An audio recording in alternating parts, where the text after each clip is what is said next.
여러분 안녕히 주무셨습니까? 참 좋은 아침입니다. 우리 2015년 11월 5일 목요일 말씀으로 드리는 오늘의 번제 함께 합니다. 신명기 18장 1절부터 22절까지 말씀으로 같이 합니다. 우리는 9절부터 14절까지만 같이 읽어보겠습니다. 시작. 내 하나님 여호와께서 내게 주시는 땅에 들어가거든 너는 그 민족들의 가증한 행위를 본받지 말 것이니 그의 아들이나 딸을 불 가운데로 지나게 하는 자나 점쟁이나 기륭을 말하는 자나 요술하는 자나 무당이나 진언자나 신접자나 박수나 초혼자를 너희 가운데에 용납하지 말라. 이런 일을 행하는 모든 자를 여호와께서 가증히 여기시나니 이런 가증한 일로 말미암아 네 하나님 여호와께서 그들을 네 앞에서 쫓아내시느니라. 너는 네 하나님 여호와 앞에서 완전하라. 네가 쫓아낼 이 민족들은 기륭을 말하는 자나 점쟁이의 말을 듣거니와 너에게는 너의 하나님 여호와께서 이런 일을 용납하지 아니하시느니라.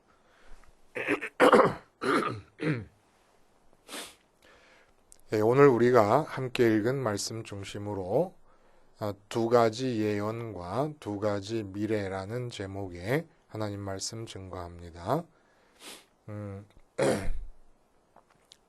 미래학자들은 미래를 가능 미래와 선호 미래라는 두 가지 관점에서 예측을 한다고 합니다. 말 그대로 가능 미래라는 것은 올 것 같은 미래입니다.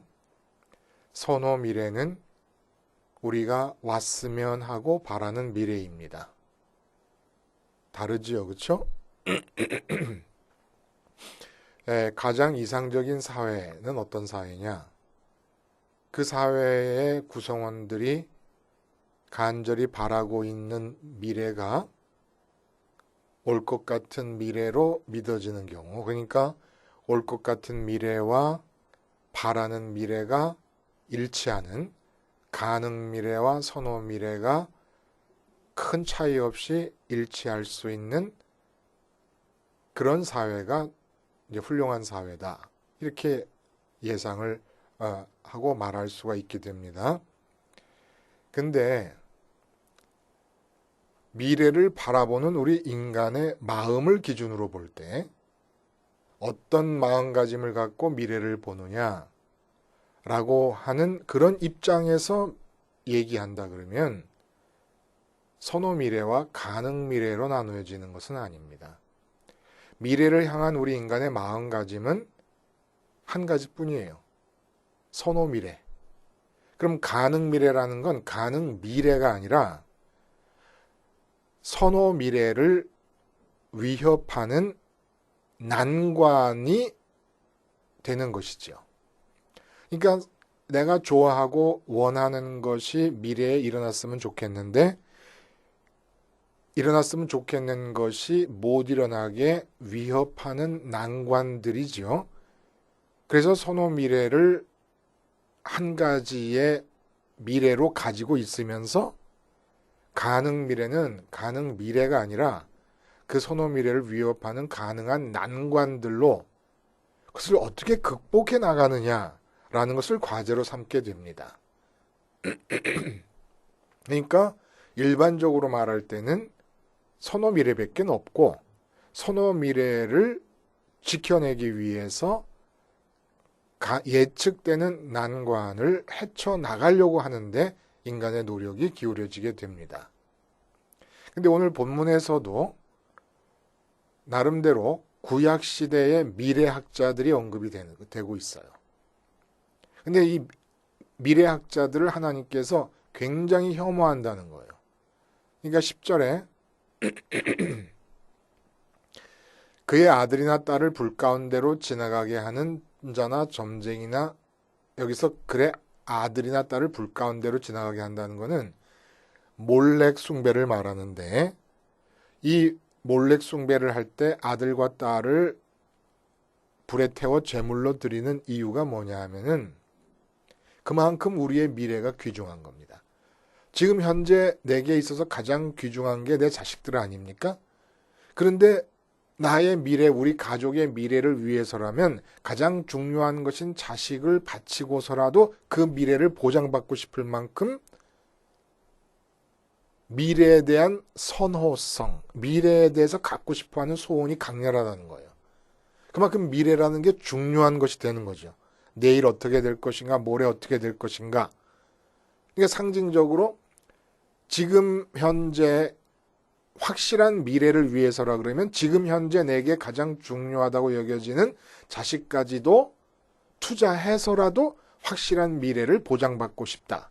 그러니까 미래에 대해 얼마나 인간들이 강렬한 집착을 갖고 있는가라는 것을 말해주는 것이고, 그러한 미래에 대한 강렬한 관심으로 이제 미래를 보장받기 위해서 하는 일이 뭐냐 하면은 점쟁이, 기륭을 말하는 자, 요술하는 자, 무당, 진언자, 신접자, 박수나 초혼자 다 조금씩 미묘한 차이가 있습니다만은 결국 핵심 키워드, 이들의 활동 전체를 포함하는 핵심 키워드는 미래에 대한 예언입니다. 미래에 대한 예언. 그 당시로서는 말하자면 미래학자예요. 지금도 이런 사람들이 있어요. 점쟁이라든지 무당이라든지 기륭을 말하는 자들이 다 있습니다. 근데 제가 왜 과학적 데이터에 근거해서 미래를 예측하는 미래학자들을 이런 미신과 주술, 사술 속에 포함을 시키느냐 하면은 우리 과학적 지식이라는 게 궁극적으로 보면 미신에 불과하지 않습니다. 더군다나 미래를 예측하기 위한 과학적 데이터라는 것은 또 하나의 사술에 불과합니다. 예를 들어보면 이런 거예요. 지금 우리가 사용하는 컴퓨터, 이 컴퓨터 산업의 선두주자로서 IBM 회사라는 데가 있습니다. 1934년 IBM 회장 일을 하던 토마스 왓슨이라는 사람이 뭐라 그러냐면은 이 세상의 컴퓨터는 5대면 충분하다라고 예측을 합니다. 전문가요. 지금도 세상의 컴퓨터 산업을 주도하고 있는 IBM 회사의 회장님이 한 말이에요. 그리고 1895년 스웨덴 왕립과학원의 의장인 켈빈, 그 당시에 과학을 주도하는 사람 중에 하나입니다. 근데 이가 뭐라 그러냐면 이분이 공기보다 무거운 물건이 하늘을 난다는 것이 말이나 됩니까? 미래에 대한 왕립과학원 의장 켈빈의 얘기입니다. 또 음악계 전문가가 1962년에 이런 말을 합니다. 이제 기타 음악은 한물 같다. 이게 누구를 향해 한 말이냐면은 1962년에 아주 큰 레코드 회사의 사장님인데 비틀즈를 향해서 한 말입니다. 그러고 나서 비틀즈가 기타로 전 세계를 정복합니다. 심지어는 지금 살아있는 사람으로서 여러분 다 아시죠? 마이크로소프트의 회장 빌 게이츠. 이 사람이 1981년에 뭐라고 얘기하는 줄 아십니까? 개인이 쓰기에 충분한 컴퓨터의 용량은 640kB다. 이거를 아마 이 킬로바이트나 메가바이트나 기가바이트라는 말을 모르는 분들이 계실 것 같아서 환산을 해서 얘기하면 640g 무게로 환산을 하면 640g이면 충분하다 그랬어요. 근데 요즘 여러분들이 쓰는 컴퓨터가 어느 정도인 줄 아십니까? 예를 들어서 용량이 500GB다. 그 500GB라는 것은 500톤을 말해요. 500톤. 1톤이 1000g 아닙니까? 메가바이트가 1000g이라 그러면은 기가바이트는 1000메가바이트. 그러니까 10만 g입니다. 근데 빌 게이츠가 개인용 컴퓨터가 640g 정도면 될 거라 그랬던 거예요. 지금 제가 쓰는 컴퓨터가 가장 작아도 500톤짜리의 컴퓨터를 쓰고 있습니다. 전문가들의 한계예요. 세상에서 과학적인 지식과 않다가 뜻하는 바, 그 위에서 미래를 내다본다고 하는 것이 미신과 다를 게 하나도 없다는 얘기입니다. 자, 오늘 이런 이방 가나안 족속들의 사술의 목적이, 궁극적 목적이 뭡니까? 영적인 세계와의 연결이에요. 왜 영적인 세계와의 연결을 이런 갖가지 사술을 통해서 시도하는 겁니까? 이유가 바로 미래를 지배하기 위해서예요. 선호 미래를 위해서. 선호 미래, 선호하는 미래가 있는데 세상 되어가는 꼴을 보니까 내 선호 미래가 이런저런 이유로 수없이 위협을 받게 됩니다. 그러면 이러한 난관을 어떻게 극복할 수 있을 것인가? 선호하는 미래를 확보하기 위해서, 나의 미래를 지배하기 위해서 4차원의 세계, 영적인 세계를 끌어들이려는 시도가 바로 이런 사술로 이루어지게 됩니다. 그러면 하나님께서 이러한 사술, 미래에 대한 관심 자체를 왜 이렇게 혐오하실까? 궁금하잖아요. 그렇죠? 선민과 이방인에게서의 미래에 대한 관심이 근본적으로 차이가 있습니다. 이방인의 사술이 지향하는 미래, 선호 미래예요. 근데 선민에게 있어서 미래는 오직 결과 미래일 수 있을 뿐입니다. 그래서 선호 미래를 위해서 예언하는 내용과 예언하는 마음가짐과 결과 미래를 향해서 예언하는 마음가짐은 근본적으로 다르게 됩니다. 그러니까 성경적이고 복음적인 예언과 일반 사람들이 말하는 예언은 완전히 다른 거예요. 그러면 선민에게 있어서 예언이라는 건 어떤 의미를 갖느냐? 이방 사람들에게 있어서, 일반 사람들에게 있어서 예언은 선호 미래를 위한 예언입니다. 난관을 예언하더라도 난관을 예언하는 재앙을 예언하는 이유는 뭐냐 하면은 선호 미래가 우리가 원하는 대로 이루어질 수 없다는 걸 말해주기 위해서. 그러니까 주 관점은 선호 미래예요. 반면에 선민에게 있어서 미래는 13절에 너는 너의 하나님 여호와 앞에서 완전하라라고 하는 단어를 써요. 이 구절에서부터 우리가 선민의 미래가 어떤 것인지를 알 수가 있다는 것이에요. 그게 바로 결과 미래라는 얘기입니다. 여기서 너의 하나님 여호와 앞에서 완전하라 그러잖아요. 이 앞이라고 하는 단어는 전치사인데 히브리어로 임이라는 전치사입니다. 우리가 임마누엘 할 때 그 임 같은 거예요. 임마누엘 할 때 우리 하나님과 함께라고 하는 말이 있듯이 여호와 앞에서라고 하는 얘기는 여호와와 함께라는 뜻입니다. 그래서 완전하라, 여호와와 함께 있음으로써 완전하라. 완전하라는 얘기는 의미상 정직하라는 얘기예요. 여호와와 함께 있음으로써 정직하라. 이것이 선호 미래를 위해 사술을 쓰는 이방인들이 미래에 대해 갖는 마음가짐과 반대되는 마음가짐이라는 거예요. 그리고 이 마음가짐을 가져야 되기 때문에 하나님께서는 선호 미래를 향하는 마음가짐을 그렇게 증오하시고 혐오하신다는 얘기입니다. 그럼 도대체 하나님과 함께 있음으로써 정직하라라는 얘기는 무슨 얘기일까? 함께라고 하는 얘기는 시간으로 말하면 지금 미래라고 하는 시간을 얘기하고 있으니까 시간적인 차원에서 얘기하면 지금을 얘기합니다. 오직 하늘 위에 계시는 하나님과 우리가 함께 할 수 있는 시간은 지금밖에 없습니다. 근데 미래를 향한다는 것은 뭡니까? 이 지금을 떠나는 겁니다. 마음이.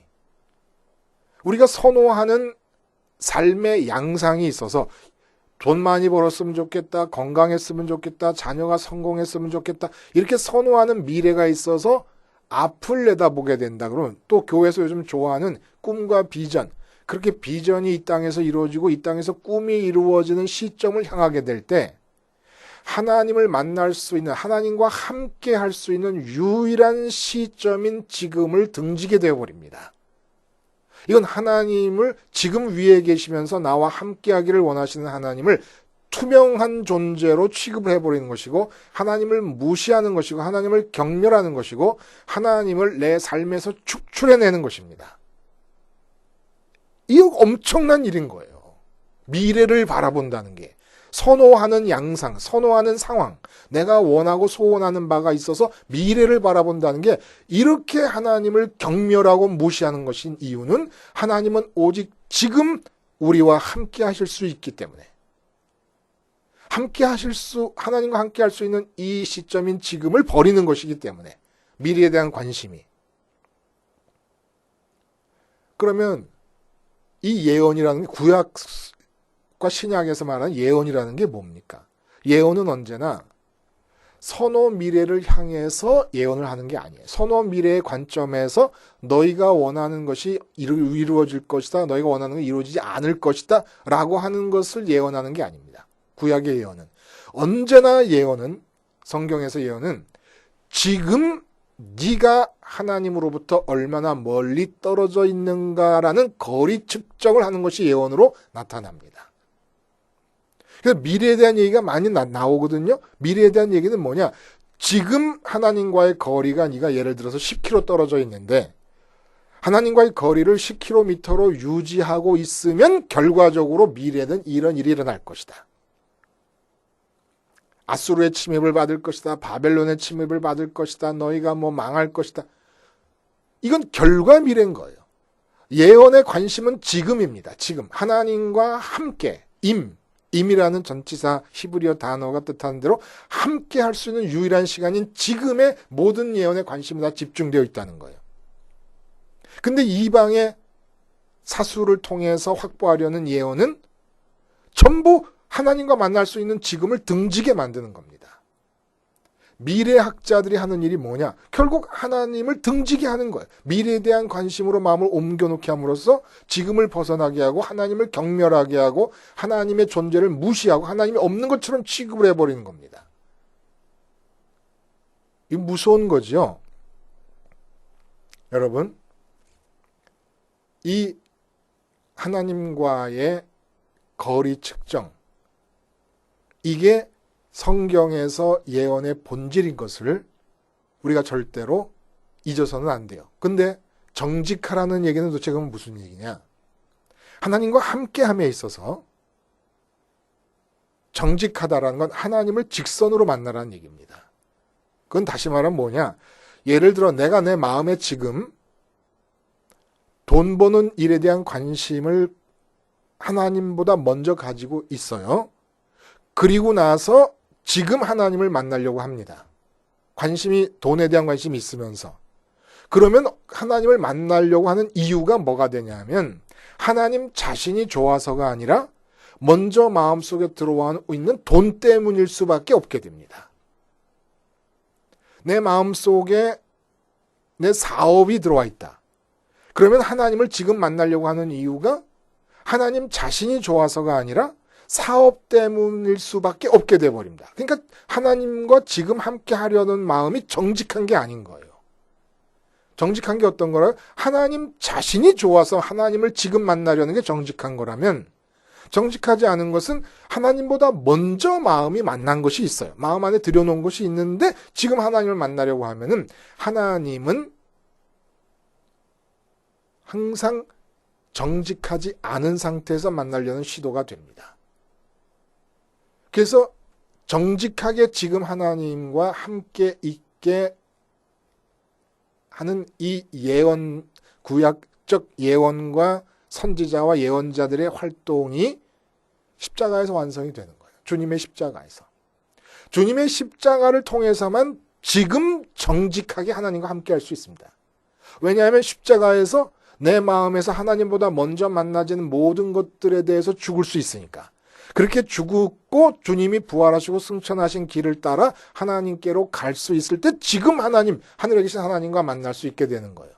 그리고 미래는 그렇게 지금 하나님과 만나는 일에 온 마음과 뜻과 힘을 다해서 경주하면은 미래는 하나님이 계획하신 뜻 안에서 이루어지는 결과로서 주어지는 겁니다. 우리가 마음에 관심을 갖는 게 아니에요. 미래는 하나님께서 주도해 나가시기 때문에. 그럼 오늘 본문이 앞에 부분에 읽지 않은 부분에서 지금 우리가 말하고 있는 내용과는 전혀 관계없어 보이는 레위인에 관한 얘기가 나오는데 어떤 면의 얘기냐면은 레위인들이 먹고 살 수 있도록 하라는 것에 대한 얘기입니다. 하여간 알았어요. 뭘 자꾸 그렇게 알고 있는 얘기를 또 하고 또 하고 또 하는 겁니까? 레위인이 먹고 살 수 있도록 11조를 내라. 그러면 레위인들은 자기들이 바른 것 중에서 11조를 또 제사장들에게 주고, 그래서 제사장들이 먹고 살고, 또 제물로 바치는 것들 중에서 제사장 몫으로 또 떨어지는 것들이 또 따로 있다. 알았다니까요. 뭘 자꾸 이 얘기를 하는 겁니까? 내가 지금 언급하지 않고 지나간 것도 한두 개가 아니에요. 이게 무슨 의미를 말하는 걸까요? 레위인이 먹고 살 수 있도록 하라는 이 얘기를 자꾸 이렇게 해주는 이유가 뭡니까? 레위인이 뭐 하는 사람들이에요? 성전에서 평생을 봉사하는 사람들입니다. 그 성전이 뭐 하는 곳입니까? 선민들로 하여금 하나님과 지금 연결되게 되도록 하나님께서 모든 준비를 다 갖추어 놓으신 곳이 성전입니다. 그러니까 지금 내가 하나님과 함께 정직하게 있는 것을 내 생애에서 가장 중요하게 생각하는 사람이라면 그 일을 가능하게 하는 성전 봉사자인 레위인이 레위인의 존재의 의미, 레위인의 존재의 가치가 가장 우선적일 수밖에 없다는 거예요. 그래서 수익이 들어오면은 그 첫머리인 11조를 떼가지고 내가 가장 생애에서 중요하게 생각하는 하나님과의 연결, 지금 하나님과의 연결을 가능하도록 돕는 레위인들을 먹여 살리는입니다. 그러니까 레위인을 먹여 살리는 것을 보면 간접적으로 하나님을 얼마나 깊이 사랑하는가를 표현하는 것이 된다는 거예요. 하나님에 대한 사랑을 합니까? 선민으로서 그러면 반드시 하나님과의 연결을 가능하도록 돕는 레위인을 먹여 살릴 것이다. 그러니까 레위인을 위해서가 아니에요. 레위인의 생계를 걱정하는 마음의 정도를 보면 하나님을 얼마나 사랑하는가를 볼 수 있기 때문에 하나님과의 연결에 얼마나 생애에서 치중하고 있는가를 볼 수 있기 때문에 또 레위인에 대한 얘기가 나온 거예요. 레위인 먹여 살리라는 얘기를. 그리고 그 아랫단에 보면 우리가 읽지 않은 부분에 보면 또 신약에서 거듭거듭 스데반 집사님도 그렇고 또 사도행전에서도 그렇고 이 사도 바울도 그렇고 인용하는 예언이 하나 있습니다. 모세가 하나님께서 선민들을 위해서 선지자 하나를 세울 것이다. 그 선지자 하나가 누구냐? 바로 예수님을 말하는 거예요. 그래서 모든 예언자와 선지자들의 활동과 그들의 예언의 의미가 예수님에게서 완성이 된다라는 얘기를 지금 해주고 계시는 거예요. 근데 이 말을 하면서 거짓 선지자에 대한 얘기를 합니다. 참 선지자인지 거짓 선지자인지 어떻게 아느냐? 그에게서 증언과 성취가 있어야 될 것이다. 라는 얘기를 합니다. 증언이라는 것은 그가 진짜 하나님께로부터 온 자인지에 대한 증거. 그리고 성취라는 것은 하나님께 받은 말씀이라면 이루어진다라고 하는 성취. 이 얘기를 하면 많은 사람들은 이렇게 생각합니다. 진짜 하나님께서 보내신 참 선지자라면 기적과 이적과 기사가 나타나야 된다. 그러니까 증언과 성취라는 것은 바로 이렇게 이적과 기사를 말한다. 아니요. 바로 앞에서 신명기 13장에서 우리 그런 얘기 했잖아요. 말한 대로 이루어 이적과 기사를 행하면서 다른 신을 섬기자고 하는 자들에 대한 경고를 얘기합니다. 따르지 말라. 심지어는 여호와 하나님 말고 다른 신을 섬기자고 하는 자에게서조차도 기적은 일어날 수 있습니다. 그리고 예수님께서 기적을 그렇게 행하셨지만 그 기적을 보고 믿는 자는 아무도 없었습니다. 출애굽의 10가지 재앙의 기적과 홍해바다가 갈라지는 기적을 직접 체험하고서도 두세 달도 못 돼서 벌써 하나님께 불평과 원망을 하게 됩니다. 기적을 보고 믿게 되는 사람은 아무도 없어요. 그럼 여기서 말하는 증언과 성취는 뭐냐? 예수님에게서 이루어진 거예요. 예수님에게서. 모든 예언자들의 예언의 내용은 예수님을 향하고 있고 예수님께서 이 땅에 오셔서 십자가를 지시고 부활 승천하셨다는 것은 바로 그 모든 구약의 예언자들이 말한 내용의 성취입니다. 그러면 이 모든 예언자들은 항상 예수님을 향하여 말하고 있는, 예수님을 향해 가는 길의 도상에서 말하고 있었던 거예요. 예언하고 있었던 거예요. 그럼 그 예언들의 내용이 구체적으로 뭡니까? 지금 하나님과의 거리를 없애는 법에 대한 예언인 것이에요. 어떻게 너희가 지금 사업 때문에 바쁜 현장에 쫓아가갖고 선지자가 하는 말은 네가 지금 사업 때문에 바쁜데 이 사업장에서 어떻게 하나님과의 거리를 지금 없애서 사업이 하나님과 너 사이에 끼어 있지 않고 하나님과 너가 직접적으로 만날 수 있겠는가라는 걸 얘기하는 자가 선지자라는 겁니다. 네가 온통 사업에 빠져 있구나. 사업에 빠져 있다 보니까 풍요와 다산의 신인 바알과 아세라를 숭배하게 되는 것이고 자식을 사랑하다 보니까 자식이 결혼해서 내 자식이 자식을 많이 낳고 살게 되는 풍요와 다산을 원하게 되는 것이고 그러니까 예언자들이 하는 일은 삶의 현장을 들여다보면서 삶의 현장에서 만나게 되는 대상들을 마음에 집어넣고는 지금 하나님과 만날 수 없는 상태에 있는 것을 꼬집어 말하면서 지금 너와 하나님과의 거리는 20km다, 10km다. 그럼 10km 사이에 뭐가 들어있냐? 사업이 들어있다, 가족이 들어있다, 나라가 들어있다, 네 인생의 노후에 대한 관심이 들어있다. 이거 다 제거해라. 라는 것을 예언한 것입니다. 구약에. 근데 이런 예언의 완성이 십자가에서 이루어진 겁니다. 십자가에서 죽으신 주님과 너가 일치시키라고 하는 고백을 해라. 일치한다는 고백을 해라. 그럼으로써 완전히 하나님과의 거리가 하나님과의 거리를 만들어내는 이 세상 것들이 다 제거될 수가 있다. 그러니까 오늘날에 있어서 증험과 성취를 보이는 참 선지자는 누굽니까? 사도 바울이 얘기를 해줬어요. 나는 오직 고린도전서 2장에서 나는 오직 그리스도와 그가 십자가에 못 박힌 것 외에는 아무것도 전하지 않겠다. 그리고 갈라디아서에 주님 예수 그리스도께서 십자가에 못 박히신 것이 눈에 밝히 보이거늘. 이 두 가지 말이 뭡니까?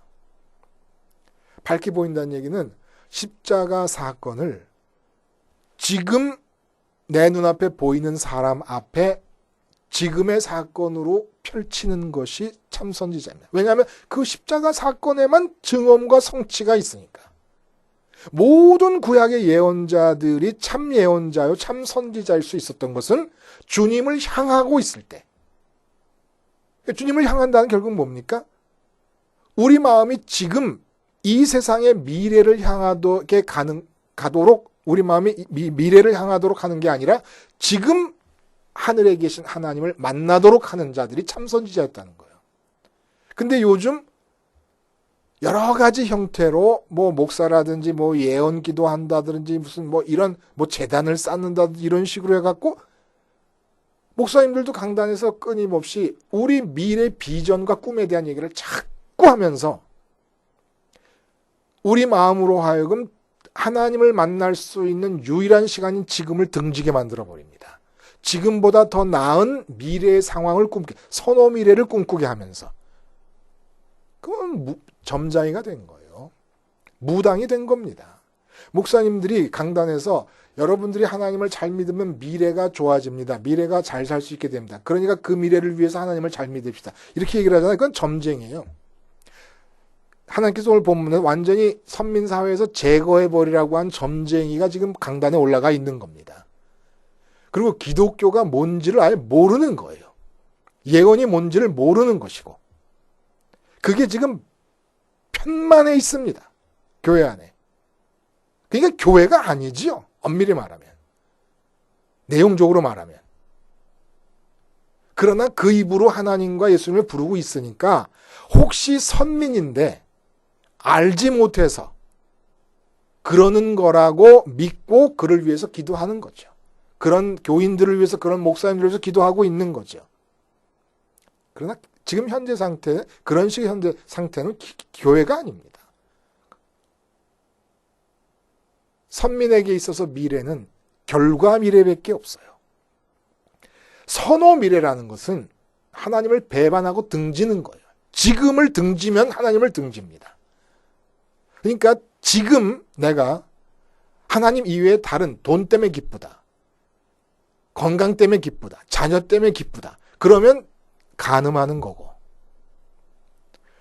지금을 등지고 미래를 향하면 하나님을 경멸하고 무시하는 것입니다. 지금 기뻐요? 세상 사람들도 많이 얘기해요. 지금 기뻐하자. 지금 행복해하자. 지금을 놓쳐버리면 생의 기쁨은 의미가 없다. 그럼 왜 기쁘냐? 하나님이 기쁨의 이유가 아니면 지금 현장, 간음하는 현장인 겁니다. 이 지금이. 그리고 더 나은 미래를 향해 가자. 그건 지금 만날 수 있는 하나님을 철저하게 무시하고 경멸하는 것입니다.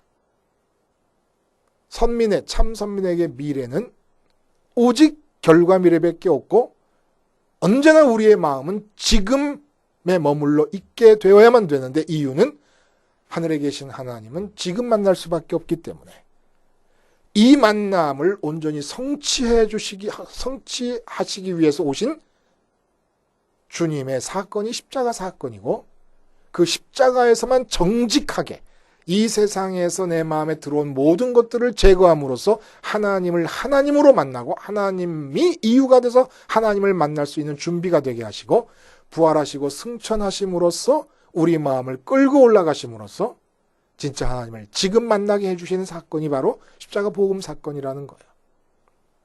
미래를 향하여 눈길을 주지 마세요. 그러면 점장이가 됩니다. 점장이를 따르게 되고 무당을 따르게 되고 사수를 따르게 되는 것, 하나님이 제일 혐오하신다는 것을 꼭 기억하실 수 있게 되기를 바랍니다. 기도하시겠습니다. 하나님 아버지, 유일한 가능성의 시간인 지금, 하늘에 계신 하나님을 만나기 위하여 십자가를 생활하면서 오직 우리의 미래는 하나님의 사랑과 은총과 전능하신 지혜로 계획되어진 미래로 결과적으로만 만나게 해 주시옵소서. 예수님의 이름으로 기도하옵나이다. 아멘.